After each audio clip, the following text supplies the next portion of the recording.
Media entertainment நேயர்கள் அனைவருக்கும் வணக்கம்.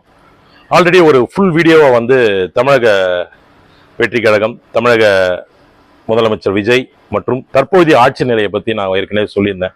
சமூக நீதியை பற்றி ஒரு சில விஷயங்கள் தான் அதில் பதிவிட்டேன். இந்த ஷார்ட் வீடியோவில் அதற்குள்ள உள்நோக்கத்தை வந்து நான் உங்களுக்கு கரெக்டாக பதிவிடணும்னு தான் இந்த ஷார்ட் வீடியோ திருப்பி பதிவிடுறேன்.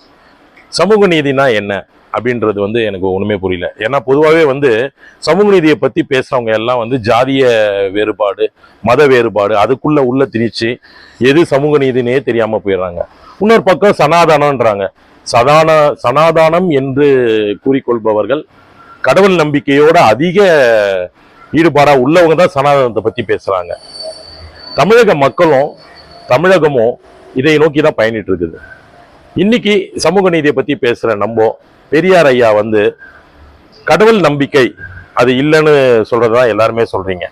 அவர் வந்து கடவுள் நம்பிக்கை ஏன் வேணான்னு சொல்றது வந்து இந்த பாதி பேருக்கு தெரிய மாட்டேங்குது. ஜாதி மதம், நீ ஒரு கடவுளை வச்சிருந்தா அது ஒரு மதத்தை குறிப்பிடும், ஒரு ஜாதியை குறிப்பிடும். இந்த சாமியை கும்பிட்டா நீ இந்த ஜாதிக்கார அப்படின்ற ஒரு மனப்பான்மை வரும் என்பதை அன்னைக்கு அவர் சமூக நீதியா எந்த ஜாதியும் எந்த மதமும் இருக்கக்கூடாது, எந்த கடவுள் நம்பிக்கையும் இருக்கக்கூடாது அப்படின்னு கொண்டு வந்தவர் தான் பெரியார் ஐயா.